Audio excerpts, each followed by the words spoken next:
Hey, what's up, everyone? It's your favorite casual basketball fan, Skinny Hardaway. Now that we're about a month away from the NBA season, I'll be doing a breakdown video of all the teams for the upcoming 2017-18 NBA season. I'll go in alphabetical order by city and give a summary of last season, and then give some details and key points for them to focus on for this upcoming season. I will be breaking this up into parts so you won't have to watch and listen to a video that's possibly over 30 minutes long. I wouldn't torture my loyal audience like that. This is the third and final part of the series, so I'll start where I left off. The Oklahoma City Thunder probably had the toughest summer last offseason when they were bamboozled by Kevin Durant's decision to sign with the Golden State Warriors and become public enemy number one. They had to try to assemble the best team they could around Russell Westbrook, and they did a decent job.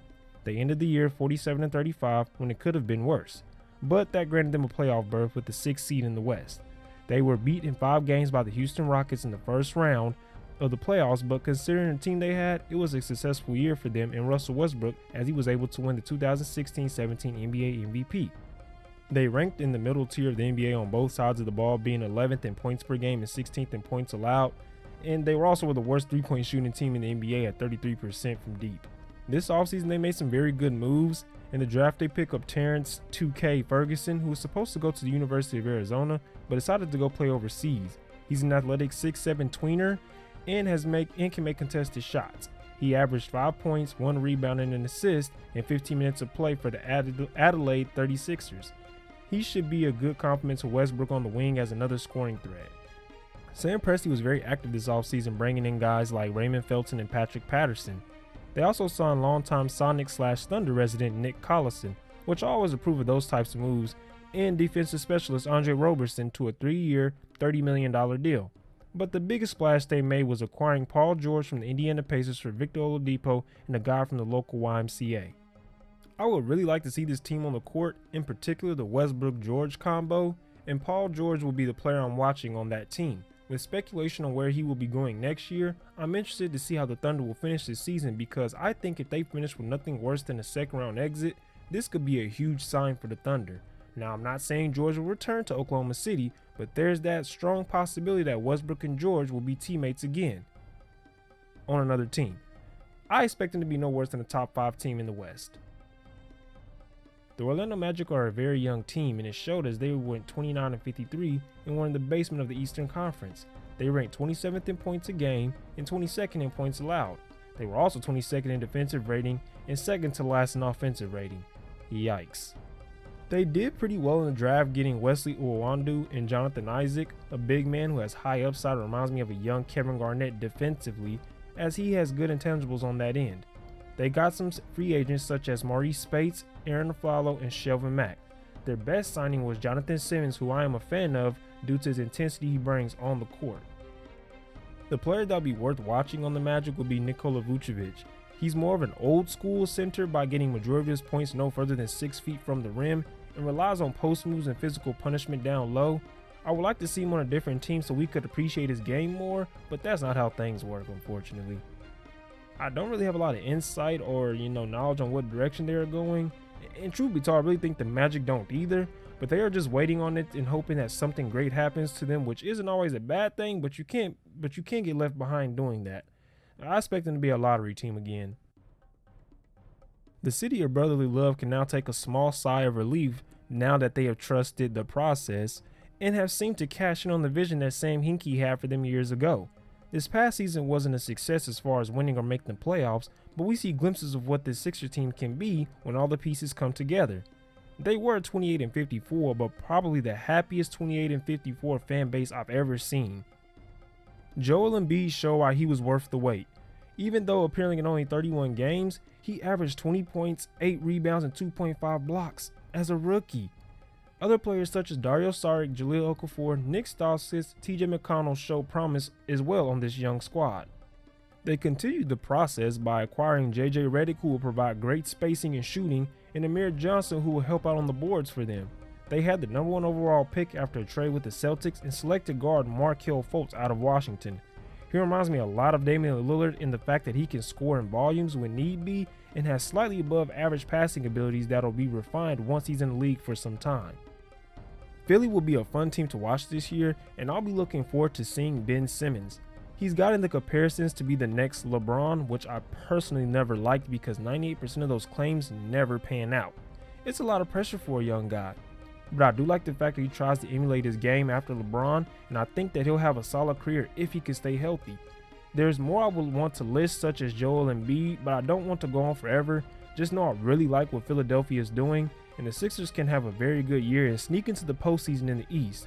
The way it's looking, I wouldn't be surprised if they can nab a top 4 seed out there. To the desert we go as we take a look at the Phoenix Suns. This past season wasn't anything to write home about as they finished with the worst record in the Western Conference and second worst record in the NBA at 24-58. You could attribute that to them having a very young team and being horrible on the defensive end of the ball, ranking as the worst in opponents' points allowed and 28th in defensive rating. They have a rising star in Devin Booker, who I remember people saying in a loaded 2015 draft class that he was one of the most lethal offensive weapons in that class. And it was on display when the Suns played the Celtics on the road and Booker went for 70 points. I repeat, 70 points, 7-0. He's the youngest player to ever do it in NBA history and the last player to score at least 70 points in a game since Kobe Bryant in 2006. But with the effort of Booker scoring 51 points of his 70 points in the second half, in Suns fashion, they lost the game in overtime. This was a sign for a bright future in Phoenix though. With all of the valleys and, well, lower valleys of the Suns' NBA season, they were rewarded with the 4th overall pick in this year's NBA draft and selected Josh Jackson out of the University of Kansas. I personally think he is the best prospect out of this draft due to he can give you serviceable offense, whether it's catch and shoot or creating his own shot. And then on the other side, he's a very good defender, which he got better at over time at KU. And I think it's overlooked in today's game to get a quality defender. As you can see, the Suns needed help on that end severely. They didn't do much during free agency besides sign Allen Williams to a 3-year deal, and I almost forgot to mention they picked up Davin Reed in the draft, who looks to be a potential 3-and-D player. The player I'm looking forward to watching is Devin Booker. He's already shown that he can score in bunches and is a very good shooter. What I like to see him work on most is his shot selection and IQ on the floor. If he can work on that and become a complete offensive machine, he has crazy potential, and I think that if the Suns can surround him with the correct players in the future, then the rest of his game can flourish.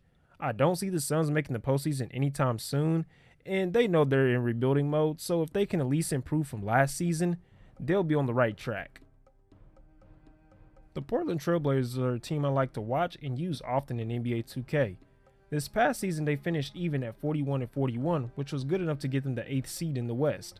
Although it wasn't that much of a reward as they had to face the eventual champs in the Golden State Warriors, where they were swept in the first round of the postseason, they at times looked to be a top-tier offensive team, and they were nights where they couldn't buy a bucket. They were suspect on the defensive end, ranking in the bottom 5 of opponents' points allowed. This offseason in the draft, they picked up Zach Collins, where they traded up to get him at the number 10 pick, and then selected big men out of Purdue and Caleb Swanigan with the 26th pick. They also signed CJ Wilcox to a 2-way deal during free agency, and they acquired Yusuf Nurkic at the trade deadline last season, so he should be a big help for that Blazers front court. This team looks to be one of the more talented teams on paper, but as we all know, the game is played on the court. The player I'll be watching closely, well, in fact, I'll name 2 players I'll be watching closely, and that's Damian Lillard and CJ McCollum. I think that these guys can compete to be a top 3 backcourt in the NBA, if not on some nights be the best. And I like both of their games a lot. The thing that's holding them back, or something that I dock points for, is their defense. Last season they had the worst defensive starting backcourt out of all the teams that made the postseason. And based on how we have multiple perimeter scoring threats night in and night out, you can't have both of your starting backcourt mates be that bad on defense. I really think that Damian Lillard gets a bad rap amongst fans. You'll have your casual fans who think he's good because he can score in bunches, and then you'll have your hardcore fans say he's overrated and isn't even a top 5 point guard in the NBA. I don't subscribe to either of those takes, but if Damian Lillard by chance happens to see this, I would challenge him to step up on the defensive end and assert himself as a top tier point guard in the NBA. I expect this team to make the postseason, and they honestly are my dark horse to make a deep run if everything falls into place for them. The Sacramento Kings have had the worst luck over the past decade or more. It seems that after what happened in the 2002 Western Conference Finals, they haven't fully recovered. The team finished 32-50 and were a lottery team as they ranked in the bottom half to bottom third in every major team category. The Kings decided to part ways with longtime All-Star big man in DeMarcus Cousins and traded him to the Pelicans in exchange for young pieces to move forward with. If I had to pick a winner this offseason, I'd say it was the Kings. If not the winners, they were undisputedly top 3 based on what they did in free agency and in the draft. And to expand on that, in the draft, the Kings made the most of their picks. They traded down for Portland's 2 picks in the first round and selected national champ Justin Jackson from North Carolina and picked up Harry Giles of Duke, who had an injury problems which limited his past college season, but before that he was a top 5 recruit coming out of high school. They also had the 5th pick in the draft where they selected the speedy guard out of Kentucky and De'Aaron Fox, who looks to run the fast break exceptionally well. Then to seal the deal for insurance, they selected the NCAA's College Player of the Year and my favorite point guard of the past season in the college ranks, Frank Mason III. They signed veterans such as Vince Carter, Zach Randolph, and George Hill, who will help balance out the experience meter and be mentors to those young guys. I think that the Kings at first seemed to get the raw end of the Cousins deal, but somehow turned this into be a good opportunity. The player I'll be watching this season will actually be no one in specific, and that's not to be taken in a bad way, but I'm intrigued with the makeup of this roster and what they'll do with these players. This team won't win many games and will be a high lottery pick team again more than likely, but they look to have a bright future if anything. I'll just be watching to see how these guys work this out and the growing pains of having a young team to manage. Now to talk about the most consistent team over the past 2 decades, the San Antonio Spurs. Their record was 61-21 and they finished second in the West behind Golden State. They also held the second best record in the NBA, and as expected from a Greg Popovich team, they were a top 2 defensive team and top 10 offensive team based on offensive rating. They made the postseason and played some tough opponents in the first 2 rounds with the Memphis Grizzlies and Houston Rockets, where the series was won in 6 games each. Then Murphy's Law took effect, and in the Western Conference Finals where the Spurs were up 23 on the eventual NBA champions Golden State Warriors, Kawhi Leonard had landed on Zaza Pachulia's foot, where people have pointed out that it looked intentional, and he was out for the remainder of the playoffs, and the Warriors went on to sweep the Spurs without their best player. Now don't go showing your friends that are Warriors fans saying that I think the Spurs would have beat the Warriors in Game 1 or even the series if Leonard wasn't injured. I'm just giving the facts of the circumstances that happened. It was back to the drawing board for the Spurs this summer as they got busy by drafting guard Derek White and big man Jaren Blossomgame, which will more than likely be sent to the G League to work and refine on their games, which will be good considering the Spurs farm system that they have for young talent and player development. In free agency, they re-signed key pieces from their team this past season in backup point guard Patty Mills, big man Paul Gasol, and longtime Spurs fan favorite Manu Ginobili. They signed stretch big Jeffrey Laverne and forward Rudy Gay to help fill out the roster. The player I'm looking forward to watching is a guy I've been critical of his game and seemed his fan base was hyping up his potential that I didn't see at the time, and that's Kawhi Leonard. This past season and especially postseason, I was very impressed where he led all players in PER and was top 5 in VORP, win shares, and box plus minus. I want to see him now ascend to superstar level and make a serious run at the MVP trophy. He has a team to himself to be the leader and is going to be a task, although having Popovich as your coach makes the transition a lot smoother. This team will finish in the top of the West, and I don't see him dropping below the 3rd seed. But truth be told, you want to be in that 2 to 3 range in the West due to having to see the Warriors as late in the postseason as possible. I already said that they're the most consistent team of the last 2 decades, and this season won't be any different. It's funny though because people apparently on social media have been trying to make the Spurs as if they aren't good enough to even compete with the Rockets or Thunder and will fall to the 4th spot or something even lower. Maybe I'm wrong, but I'll side with history on this and say the Spurs won't drop off like that. Up north, we visit our friends in Toronto as the Raptors finished the season 51-31 and were surprisingly very good during the regular season. They ranked near, if not top 10 in all categories, but were swept in the 2nd round by the Cleveland Cavaliers. This team reminds me of the Clippers in the sense that every year they seem to be poised to make a deep run for the finals, but they just seem to fall very short of expectations. This offseason they had to hit the ground running as their all-star point guard Kyle Lowry was a free agent and top priority to sign with the team. They came to a deal for 3 years worth $100 million, which will keep the backcourt tandem of Lowry and DeRozan until at least the 2020-21 season. They also re-signed rim protector and stretch big man Serge Ibaka and sharpshooter CJ Miles to 3-year deals. In the draft, the Raptors got a good athlete at the number 23 spot in OG Anunoby. The 6'8", 235-pound wing out of Indiana should be able to get some valuable minutes off the bench as a rookie, and he has the potential to be a serviceable defender and moves without the ball on offense pretty well. The player I'm looking forward to watching is Kyle Lowry, and more so I want to see what he does in the postseason because that's what hinders the Raptors from moving forward. He's been notoriously known to underperform in the playoffs, and if you're a Raptors fan, you probably pull your hair out at how many times he looks to have broken that spell of subpar playoff performances, but then he falls right back into that funk. He will be an all-star, and I think that he will have a very solid regular season, but once those 82 games are up, I need to see more for him once they get to the round of 16.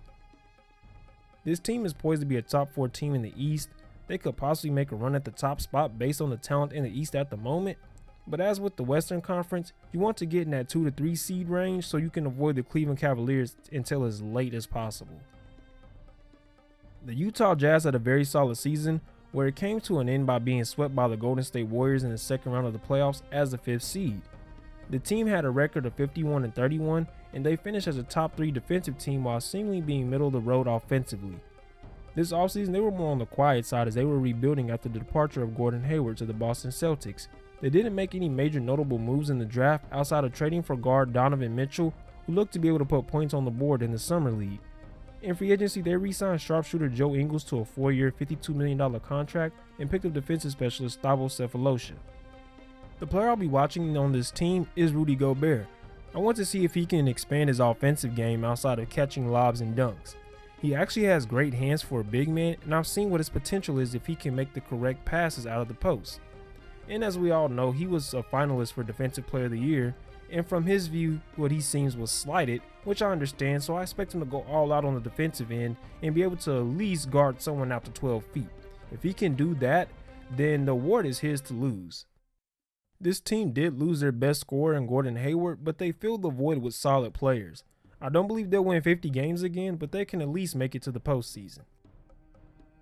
The last team on this list, end of the series, we go to the Capitol where the Washington Wizards finished the season 49-33, and it was good for 4th best in the Eastern Conference. Their season ended in the second round of the playoffs, losing to the Boston Celtics in 7 games. They were a borderline top 5 offense, but ranked in the bottom 3 defensively. In the offseason, they didn't have any draft picks, so their main focus was on free agency. They re-signed wingman Otto Porter to a 4-year, $106 million deal. Yes, that's correct. I'm not here to judge whether it's a good or bad move, but I'm personally not offering that contract to him if I'm the GM of the team. But I'm not mad at him for getting to the loot. They also signed Jody Meeks, who will beef them up in their long-range game as they finished top 10 in three-point shooting last season. The player I'll be tuning to is John Wall. It's documented that I believe and will prove that he is the best point guard in the East. I know the popular picks were Kyrie Irving and Isaiah Thomas, but those guys to me lack severely in places where Wall is average to great at. He averaged 23 points and 11 assists last year, and in the postseason, he averaged 27 points and 10 assists. Dude stepped up when it counted. And I think that he'll have a similar year this season, but it all depends on this team more so on the defensive end. He was recently challenged by Kobe Bryant to make first team all defense, and I think that he'll have a good shot at that. The Wizards will be a team that will struggle in the middle part of the season, and then late they'll make a serious push for a top 3 seed. They honestly are my dark horse to make it to the Eastern Conference Finals and push whoever is there to 6 or 7 games. The backcourt duo of John Wall and Bradley Beal is going to have to come up big in order for them to reach new heights, and I have the confidence that they can this year. If you made it this far, I just want to say thank you for your support, and I strive to give you all the best content possible on YouTube, and the encouraging comments help me to keep going and try this out, as I want to make it to where anyone, whether you're a super fan or don't know much about the game, can watch my videos and enjoy them. I've been writing and brainstorming a lot of vids lately, so hopefully I'll get them to you guys as soon as possible. Again, thanks for the support. I greatly appreciate it. That's it for me, everyone. Thank you all for watching the video. If you enjoyed it, please hit the thumbs up and click that subscribe button and the bell for notifications on my channel. This is Skinny Hardaway signing out.